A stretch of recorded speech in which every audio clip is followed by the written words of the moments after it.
Hey, what's up, everybody? Welcome to the Morning Woods podcast. If you haven't already, go down to the bottom, hit that subscribe button. Make sure you hit like on this video. It helps us boost the algorithm.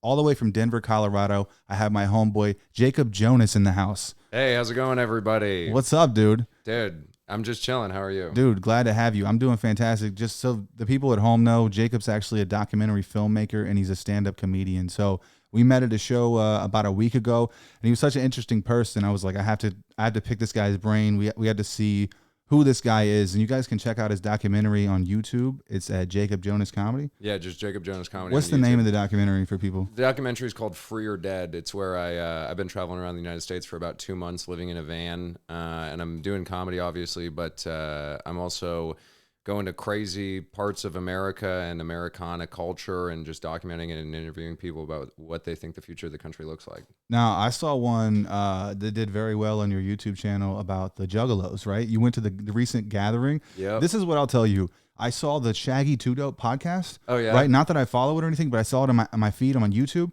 and it had less views than the one that you posted on your channel for the review of the gathering of the Juggalos. Wow. So I don't know how big the Juggalo community is, but like, they had like 49K yesterday. Yours had like 53K. Wow. And this is a recent video. So I just love the fact that you're out here and you just now started doing this, but you're getting success on these videos because you're making great content, bro. I loved it. I watched it myself and I thought it was very entertaining. So I appreciate it, bro. Yeah, no, that was like a really fun experience. That was the first place that I went. I drove all the way from Denver to Ohio, and it was like an 18-hour drive or 16 hours. And dude, it was great. I was like terrified going into the fucking gathering because like I had no idea what to expect. I'm not a juggalo, whatever.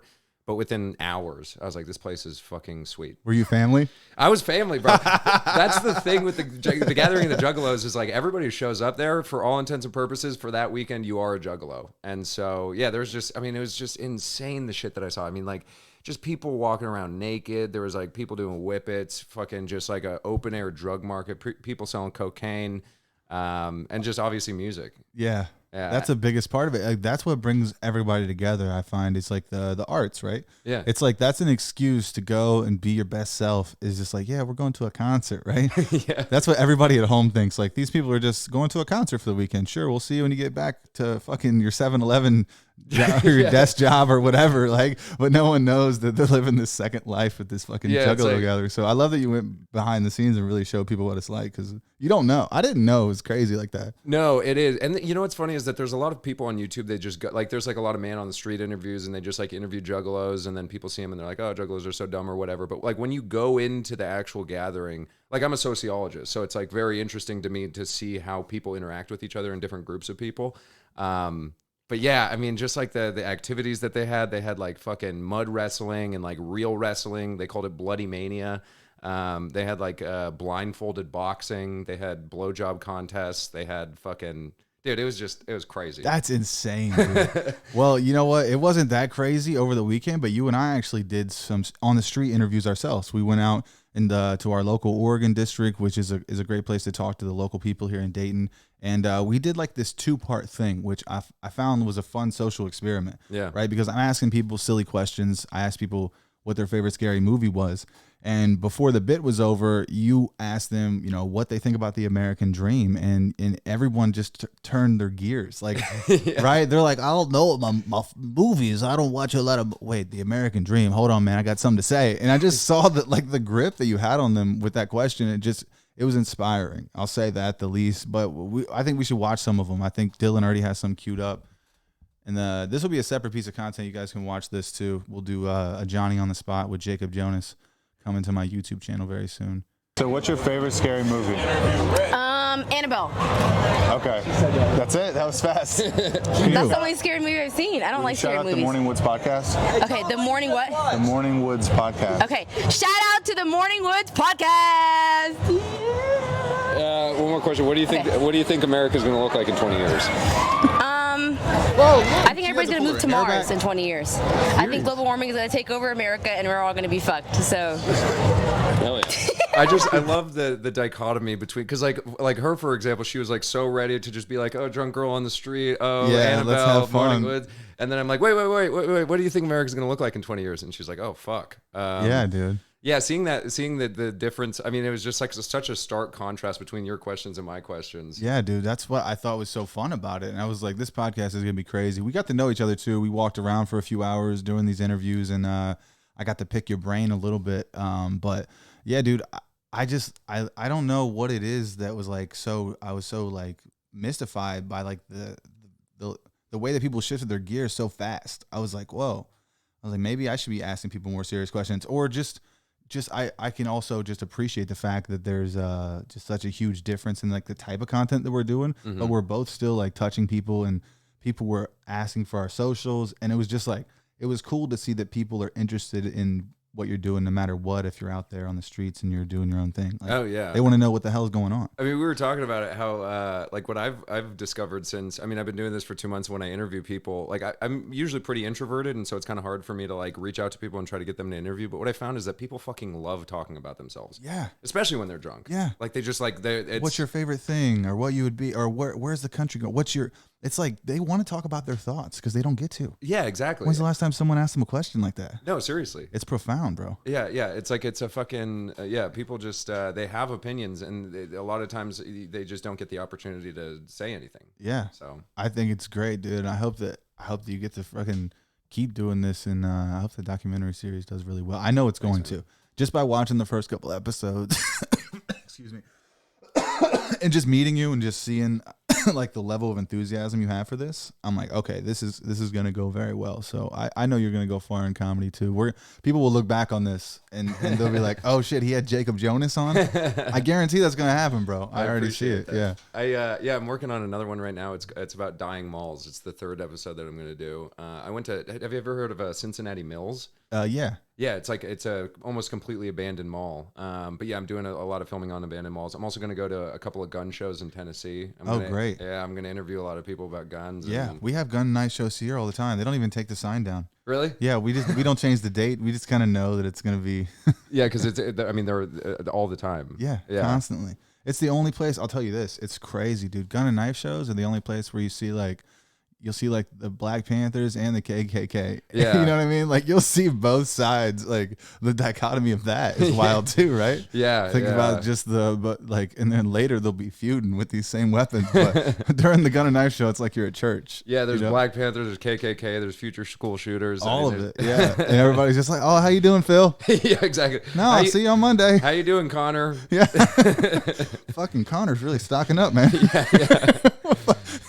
Why is Connor wearing all black right now? His social studies teacher's just like buying bulletproof vests and shit. We've been watching him. Yeah, so I'm excited for that. Another one that I'm going to do, there's a thing called Strange Occurrence or Strange Realities in Nashville, Tennessee, and it's all about UFOs and conspiracy theories and spirituality and shit. So great. I'm excited to interview people there for sure. Oh, so you're going to go and kind of do like a whole series on what they're doing down there. Mm-hmm. I went to Nashville and I noticed I'm actually going in a few weeks to go see Jason Aldean. So nice. I'm pretty excited about that. But while I'm there, I didn't realize there was a ghost hunting tour. Is that what it is? Or is it? No, so it's a conference. I think it's like a conference. Yeah, it's like a 3-day conference. Tickets are like $70. I'm like, I'm just gonna fucking buy it. Yeah, dude. And it's funny because I have comedy shows at night, and I'm doing the conference during the day. But yeah, like I can guarantee. I mean, we're talking about people who love talking about themselves and whatever. Yeah, I can guarantee that people will openly do interviews there. That's amazing. It almost reminds me of, do you remember the Joe Rogan show? Joe Rogan, he was like disproving like the Bigfoot and the UFOs. I don't know what it was called. Do you remember? It was like early, like Spike TV or something. Yeah. It was like after Fear Factor, after Man Show, before obviously the podcast thing kind of took off. Right. It was like when he was in like TV limbo. Yeah. And I forget what it was called. Joe Rogan Hates Everything or something like that. Yeah, that sounds familiar. It's something crazy like that. But yeah, so you don't get to see that stuff on TV a lot anymore. Or at least you don't get to see comics kind of picking those people's brains. Right. Which comedy is an interesting perspective, right? Because we're trying to make sense of the world, but we still have humility.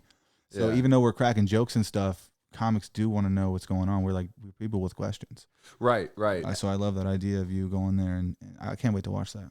Yeah, that's what I'm trying to do with the docuseries too. It's obviously leaning more towards being serious and not as jokey, but like even with the cuts and like different shit like that, like during the Free or Dead Juggalo video, like I was talking about how Juggalos say whoop whoop all the time, and I was like, I said something along the lines of like, oh, they use whoop whoop to express excitement, and there was a clip of it was the titty shaking contest, and the host was like, who wants to see some titties? And then all the jugglers were like, whoop whoop.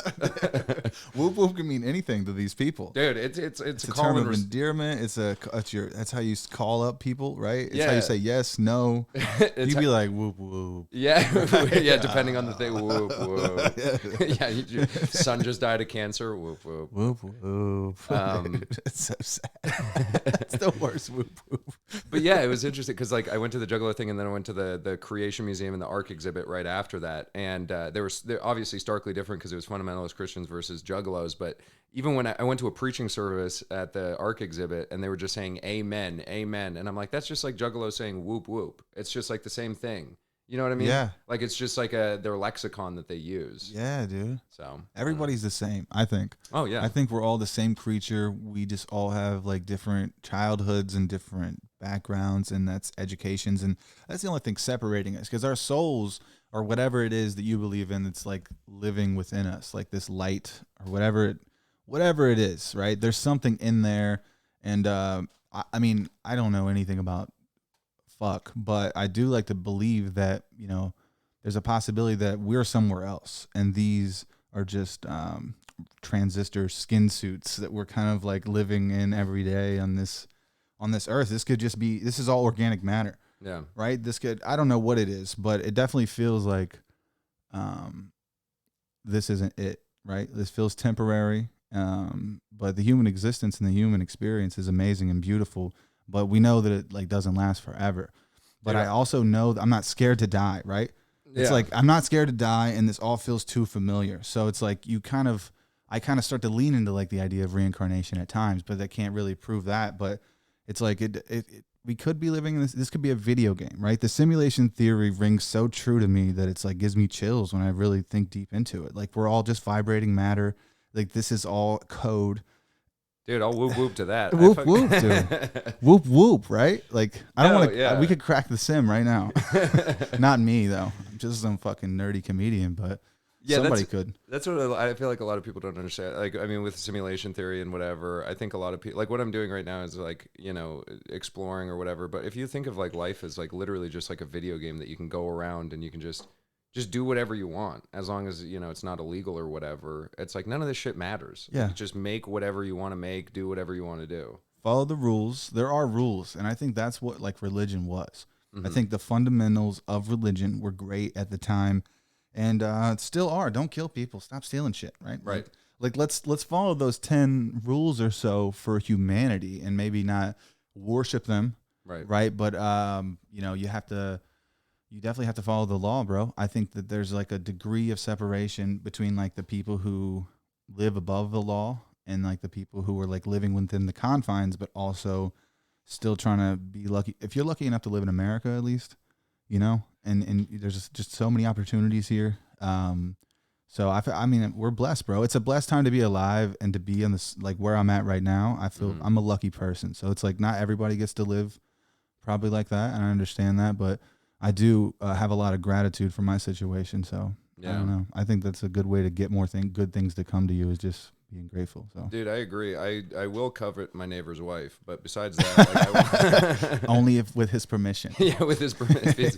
Covet He's thy watching neighbor's in the corner. the cuck wife, thy cuck's husband. Yeah, no, I'm not saying we shouldn't change it up a little bit. You know what I mean? Like, let's have 11 commandments, baby. Yeah, exactly. No, I agree. And yeah, comedy is a great way to do that. Comedy is a great way to have fun with life, because I feel like after a while, when you start really getting into adulthood, it can just kind of like drone on. I was talking to a comedian last night who's been doing it for 22 years, and he's like, I wouldn't have it any other way. You know, like I eat shit, something, you know, I'm poor, whatever, but I love comedy to a degree where I'm willing to evolve my entire life around it, you know? Yeah, it means the most. Yeah, and I think it's a beautiful, it's a delusional addiction, but it's, I mean, it, at least for me, it makes life worth living. Yeah, dude, it's like I don't feel good unless I'm on stage. Yeah, seriously. That sounds bad, but like I don't Like, I don't want to do anything until I go back on stage. Like, all I think about is like what I'm going to say when I go back on stage. Like, I just want to be on stage all the time. Like, I don't know if I didn't get enough attention as a kid. That's definitely it. I don't know. Yeah. I'm screwed up. Like, for sure I'm screwed up, or I wouldn't want to do this like full time. And like, I wouldn't be good at it if I wasn't so screwed up either. Yeah. Like, that's the biggest part. That's how you know people are like effed, bro. When you're like, oh, he's really funny. Like, yeah. Then he's fucked. He's fucked up. That dude's got problems. No, it's true though. I mean, like, there's been like at a certain point in my comedy career, it's like I got to a point where it was like literally heroin on stage, where it's like even if you're bombing or not doing well or whatever, there's like a deep sense of like warmth. When I got you're to like, be up there, didn't I? yeah, exactly. Yeah, it's awesome, and there's no end point, so you can just keep doing it until you die. Same thing with fentanyl. You can't overdose on comedy. You can't overdose. It's like heroin with like safety net. Could you imagine if you could overdose and you just crush too hard and then you just start fucking seizing out? George Carlin. Yes, George Carlin. Yeah. That's what happened, right? He was in his residency. Right. So he was at the hotel in between two shows. He was in his room, and I guess he just fucking... He died? Yeah, he had a heart attack. I didn't know that. Yeah, he died working. Died. You know, he had like 7 kids, so that's why he had to do a special every year. Really? Yeah. Jesus. Yeah, dude. Everybody's like, he worked so hard. You're like, he had to. He had to. I guess he had gambling problems and stuff too. Oh yeah. Well, that's just hearsay that I heard from other people, other podcasters. Yeah. Like Joe Rogan and people like listen. You just listen for years and you're like, oh yeah, one day I'm going to use that on my own show. Right now, I'm going to regurgitate that information onto my own audience. 100%. It's a pyramid. Yeah, but even it's like I was talking to another comic, David Brooks in Indy, and he was saying that like fucking like Chris Rock or Kevin Hart or other is Chris Rock a comedian? No. Yeah, Chris. Oh Rock. yeah, he is. Yeah, of course. Yeah. Like Kevin Hart or Dave Chappelle. It's like they have millions and millions of dollars. They don't need to keep doing comedy, but they continue to do it because they love it. Yep.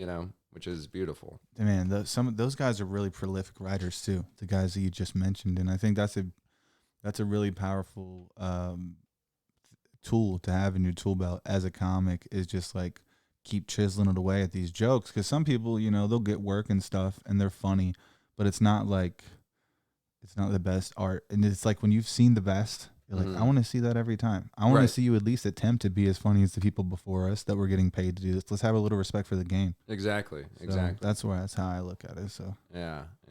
And even it's like to bomb in fucking Dayton, Ohio. Like I did whatever. Like Kevin Rupert or whatever. Great comic, great guy, cool very guy. Love great, Kevin. very very business oriented.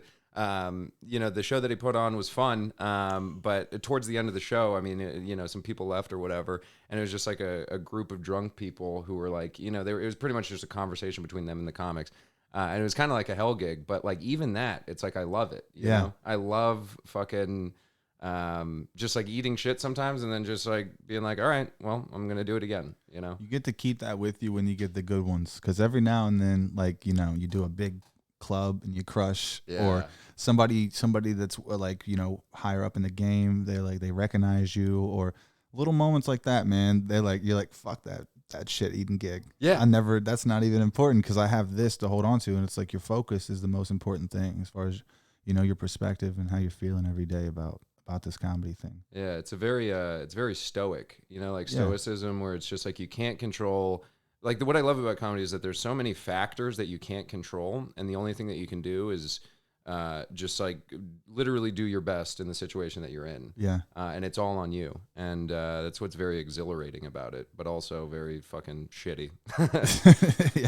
It has its moments, dude. Like that's what we don't usually talk about either. People don't get to see that side of it because it's not like you're making a cool social media post about eating shit. After you had to you fucking bombed, and I think you bomb before you get on stage. I think that happens before you even get up there. Right? Where you just like get in your head? Yeah. On the way there, whether it's like the guy before you crushes or doesn't do well enough, and then you're like, do I have enough time to even bury him out and still do these new bits? It's still open this and you start playing mental chess with yourself and you defeat yourself. Before you go up. I think it doesn't happen on stage. Like, right? If you're on fire, you're on fire, and you just fucking, but it's like, I don't know how to do that every time. And like, I'm addicted to killing. It's you know what I mean? It's like, I want to want to murder every time, and it just doesn't happen, dude. And I know, the level of depression and like fucking the level of hardness that you like. I'm just so hard on my. After I have a bad gig, dude, I'm so hard on myself, bro. Yeah. I'm like, I'll eat bad. I'll go and get ice cream or something. I'm like a girl who got broke up with or something when she's 16, and she's like, I'm like texting my friends, "How was your night?" Yeah, just so you can hope somebody had some goodness in my life, right? Just like, oh, it was great, good. At least someone. Yeah, like it's so sad, bro. No, I think everyone's like addicted to killing, or like they're addicted to wanting to kill. And like, you know, obviously you're a funny guy. You know, we're both pretty funny. But then there's some people who, you know, it's like I don't want to talk shit about other comedians, but they don't get that opportunity a lot. Yeah. But you know, I don't know. I think that there's a certain level of like natural talent in comedy, but I think a majority of it is work. Yeah. Like I've seen people who are not funny and they go to mics every night and they start writing a lot and they become funny. I don't think I was funny at first. I think I had presence. Yeah. Some people have presence, some people have jokes, right? Right. And then every now and then you get a Chris Rock or a Dave Chappelle and you're like, this guy has both. Yeah. Holy shit. Who is this guy? Yeah. Right. But you have to, I think a lot of us have to work up one side of the ladder or the other. And then you kind of, you know, 5-10 years in, whatever, you work hard enough, people notice you. It happens faster for some people. Sometimes, like, dude, you have so many TikTok followers, bro. I can't believe you don't have an agent or something. Dude, I'm thinking crazy. I'm thinking about getting a manager or agent. Dude, all you literally, if you just send some headshots, dude, and that TikTok, a screenshot of your TikTok, bro, that's it. Yeah. You're gonna get it. There's this comic named Jason Banks, very funny guy. Always been funny. He's from Columbus. He's been doing it for like 20 years, 15, 20 years though, right? He was like working a normal job up until COVID. And he blew up on TikTok, massive, has over 6 million followers. And then through his relationship with the Funny Bone and kind of being a road comic over the years, but just being a regular road comic, like one of us, they were like, okay, hey man, we see what's going on here. They got him an agent. Now he's doing, 50 shows, 150 shows a year. He's like booked every weekend doing all the Funny Bones across the country. He's on Steve Harvey from his TikTok. So I'm just saying, I mean, I also know another guy. He's a trucker. He dances. Actually, he was going to come today, but we rescheduled because I know you were here from out of town. And my other buddies from New Jersey are here. So we had to reschedule, but he was just on Mario Lopez and he was just on Steve Harvey from his TikTok. Dude, it's so I think you should start sending that out, bro. I should. Because that's like, I have a friend in Denver who's a comic and he got an agent. He doesn't have, his social media is pretty much next to none, but he somehow got an agent. And she books him like tours like all across the country. Yeah. And I'm like, that's my biggest struggle is like being able to reach out to people and like just try and get shows. And send your email. It's like you're begging. It feels desperate, doesn't it? It's horror, especially as like an introverted person. I'm like, bro, I don't want to do this, you know? I'm the same way. Where it's just like, hey, please, can I, if you have any availability sometime, please. Do you remember I remember the other night when we were shooting that footage and I was trying to do that intro. And I was like a little bit nervous in front of you because I was like, oh, this guy's a content creator too. And it's not like I just have my buddy Dylan, who's just like, I know him pretty well. And so I can kind of open up a little bit more. But I got a little bit nervous when we were doing the intro and we had to film it twice. It's the same way. It's like, it takes me a second to like kind of crack myself open and be comfortable or like send out that email or reach out to that. I have so many clubs that are like managers and stuff. I'll see them or like, or we'll talk or something like, send me your avails. And then I just don't do it. Yeah, you got to do that. I don't do it. I don't know if I'm being lazy or sometimes I think I'm scared of success and I'm self-destructing slowly. Yeah, self-sabotage. Self-sabotaging. Yeah. That's a big thing in comedy. And it's like I've been in comedy for roughly like 5 years and the thing about comedy is that it's not just about being funny. Like especially in the early days like you have to be funny on stage, you have to be a good marketer, you have to be confident enough to reach out to people. You have to be, delusional enough to make big leaps in your career. You have to do graphic design. It's like you're everything, and it's a lot right at the beginning. Yeah, really. But I think if we watch guys though, like success leaves clues, right? If we watch like the footprints of like say an Andrew Schultz or someone like that, and you're like, this guy started off like as a feature act who's just vlogging, and then people took a hold of it because they like that content, bro. And like doing the stuff that we're doing, I think we have really similar content, even though like it's starkly different. Yeah. But it's very similar in what we're doing. We're outreaching the people and we're like that is huge. And I think making them a part of what we're doing is like bigger than what we really know. Yeah. Right. Yeah. It's bigger than us at Yeah. this point, and as it grows, it will continue to be astronomically bigger, and I think it will just kind of snowball at some point. So, Like, for example, like when we were doing the interviews or whatever, and you like asked the guy for an interview, he's like, I know the Morning Woods podcast. You didn't know I who forgot he all was? about that. I didn't know who that guy was. Yeah. I told my girl about that too. I was like, oh, I got recognized the other day. One time I got recognized at a pizza place, and I had my 2 daughters behind in the car. And they're always like, I'm always gone and stuff. And they're always like, Daddy has to work. I have shows and stuff. So. Yeah. Like this guy was like, dude, are you Johnny Woods, like from the Morning Woods podcast? And Oh, I was like, hey, hold on, man, can you tell my kids that? I rolled down the window and I was like, hey, this guy's gonna tell you something. And I was like, hey man, I'm gonna give you a big tip. Well, he's like, what's big tip? $10, $5? Yeah. He's like, if you give me $7? $10, I will send your avails to your kid. I did. I gave him 10. Yeah. Very nice guy. It's pretty wild getting recognized, dude. Yeah, yeah, but that's the same thing where it's like if you just put in the work and you just put your head down and you just keep making shit, eventually, I mean, it's like a butterfly effect. Yeah. Where people recognize you and then they tell their friends, hey, I got interviewed on the street by this guy, and then they share whatever. Yeah. So yeah, it's pretty cool. What I respect about Andrew Schultz, you talked about him earlier, is that I think he had a TED Talk or whatever, and he said that he did a 30-minute special on YouTube, sent it to a bunch of different like bookers and clubs and shows trying to headline. None of them responded. And so what he did is he cut all of his jokes up into 1 minute or 2 minutes and then put them on YouTube and then used the YouTube algorithm of the suggested videos, because people didn't have the attention span to watch a 30-minute special, but they do have the attention span to watch 2-minute videos. Yes. And then they get suggested. They're like, oh, this guy's funny. And then it's another 2-minute video. It's the rabbit hole. Yeah, it's the rabbit hole. Yes. And so that I respect the hell out of that, because that's like... He showed us the model. Yeah. And he said that before he did the TED Talk, he also said that on Rogan. He's like, well, I'm showing people how to do this. Right. And I was like, what does that mean? And then I watched the TED Talk a few weeks later, and I was like, oh my God. I was like, this is such a kind man. Like, Yeah. in real life, like maybe he's an asshole or his persona, like, I love his new special though, by the way. Yeah, yeah. That it's was funny. insane. It was so inspiring too. Right, Watching him say whatever he wanted, but also being comical about it. Right. Like that's what I grew up on, right? Like watching like Def Jam and watching like the Kings of Comedy. I really loved Eddie Griffin when I was growing up. Titus, what was that dude's name? Christopher Titus was really funny back in the day. That Fox show when I was a kid.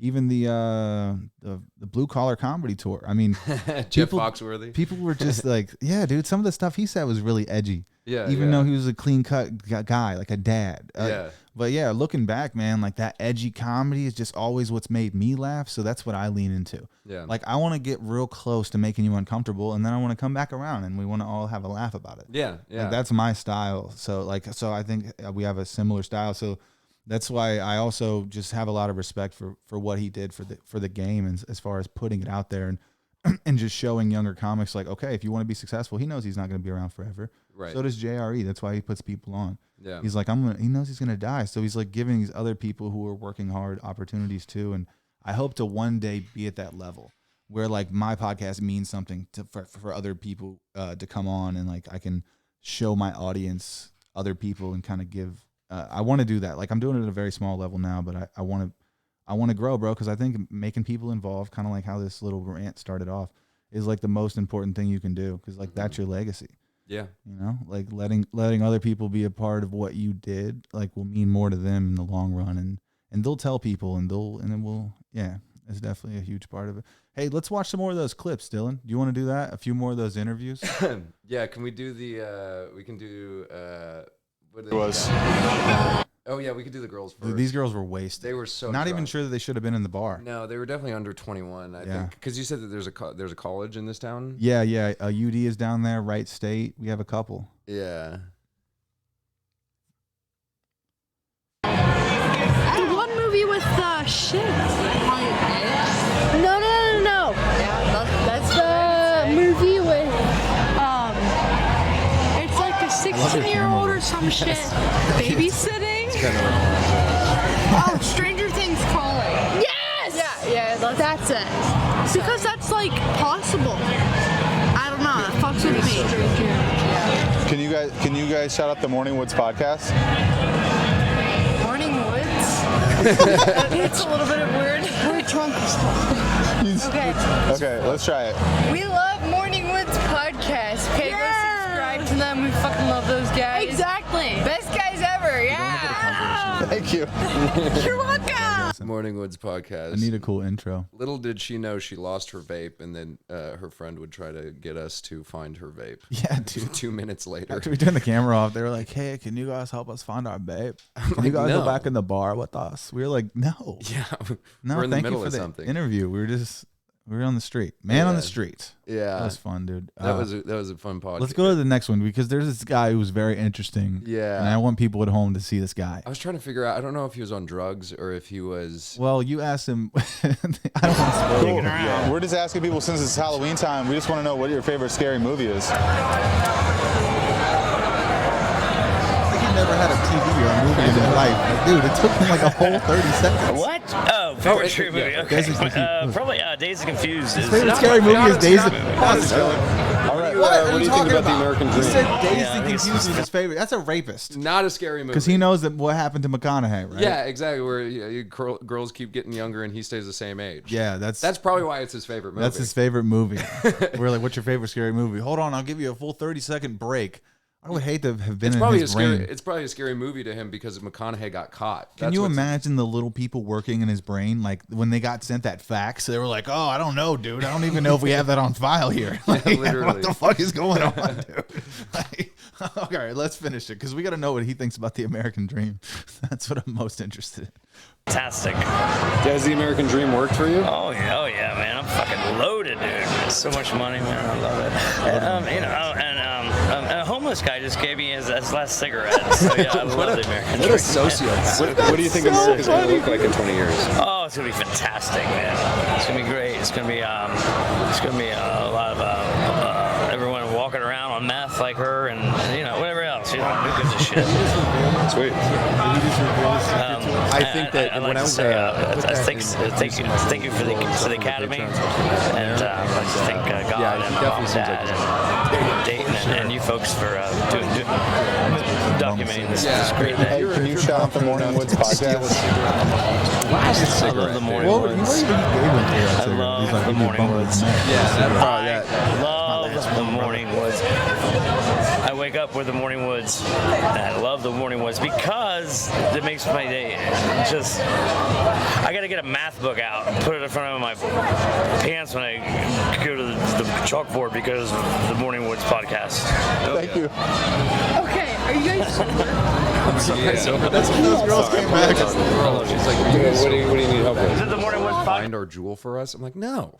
Dude, she was like, you insane? She was like, her husband is inside with her other vape. And I was like, dude, there is no way that we are walking inside with you and her husband's in there. And you want us to like, hey, where's that vape at? Like, She also looked like she was 20. I was like, you were fucking married with a husband? with a husband. She had braces. Yeah, she had braces and everything. Braces, dude. That girl I had was like, braces. what the fuck is Rewind Ohio? it. No, don't remind it. I'm like, this is the most Ohio thing that I've ever fucking been a part of. dude. Oh my god. Let's see who else we have, Dylan. And if you guys are Meantime, we're just asking everyone. Yeah, don't even fucking push What's me. your favorite scary movie? Halloween. Michael Myers Halloween. Yep. Scream. Scream? Yeah. Okay. Can you ladies shout out the Morning Woods podcast? Shout out to Morning Woods podcast. Thank you. What do you guys think? What does the American dream mean to you? Oh boy. This is freedom. Straight question. Live your life. Do what you want to do, and you can't take it when you go. Genuinely. Freedom. Yeah. Has the American dream worked for you? Yeah. Not at all. Two separate answers. I still try every day to live the American dream. Go to bed. I'm doing wake good. up. I'm going. And I say it again, and it doesn't work. I'm doing good. Amen. What do you guys think America's going to look like in 20 years? Horrible. Oh shit.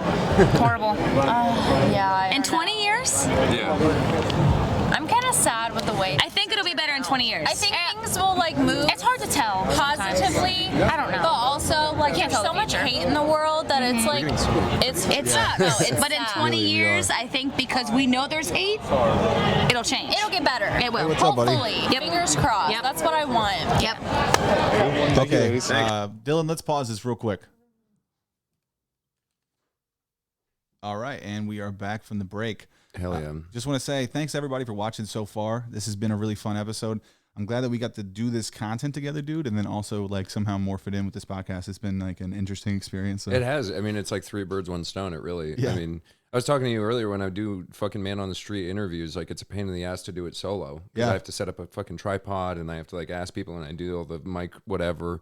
But having you and being able to like intro people with like silly questions about their favorite horror movie. Yeah, dude. And then doing the quick pivot to like. I think it's a fun way to like crack the ice with them, and then you get a real honest answer. Yeah, and then you just ask a deep socio-political question. Yeah, dude. I would love to come and help you sometime, you know, and maybe we can meet up somewhere or whatever. And yeah, dude, or when you're in town here again, maybe we can work on something. And yeah, it's a fun way to kind of both of us get some content, get some people involved, and kind of go out there and talk to people, bro. Like that's where you get the followers, because they want to know like not only where they're gonna be, because you're making them part of it. Like, where can I see this? But I think it's also they're like, dude, we want to see what else this guy's gonna do. Right. Like he's crazy enough to go fucking ask strangers questions on the street. What else is he gonna do? Right. Hell yeah, man. It's a cool medium to find new potential fans, and just to kind of get your own life experience and figure out what the hell the world's thinking. Dude, just have fun. I mean, like I've since I've been traveling, I've seen like crazy fucking shit. Like I went to like I can't say the name of the club or the comedy club, but I went to an unnamed club in Illinois, and there was a fucking the owner stole a goat. And he keeps the goat in the back of the comedy club. No fucking way. Dude, it was insane, dude. That's so crazy. I know. Were people feeding it and shit? Yeah, he feeds it. He cares for it. He loves it deeply. But, dude, it was just like crazy little experiences like that where I'm like, this country is insane. And I'm having fun just exploring it. Yeah. You know? Yeah, it's like not even the stuff that you get on film, which is great. Like, you're getting some cool content. But like the stuff you get to keep with you in your mind's eye. Right. Yeah. It's the best. The stories to get to tell your buddies and shit. Yeah, exactly. That's so cool, bro. Yeah. Yeah, I love it, man. I hope you guys at home follow what Jacob's doing. Make sure you follow his Instagram. It's Jinkum_Jacobs. Jones. Jinkum_Jones. I cannot get it right for anything. Yeah. But yeah, you guys make sure you follow his YouTube. It's Jacob Jonas Comedy. I'm right about that. And you guys can watch the interview with the Juggalos and also the one at the Creation Museum. And then I'm not sure when the content I'm not sure if you're stringing together some interviews along the way. And so I at some point, maybe the stuff that we did together will be somewhere. And then, but you guys can watch the Johnny on the Spot with Jacob and I on my YouTube coming out this week. We appreciate you guys for coming. And Jacob, I appreciate you for being here, buddy. It was really cool to meet you. And I thought it was a really fun experience working with you and getting some cool content. Hell yeah, dude. This was a great experience. Yeah, man. Thank you so much. And Dylan, thank you for being behind the camera. As always, I appreciate you guys for watching. Go like this video, subscribe, all that stuff. Peace out. Hell yeah.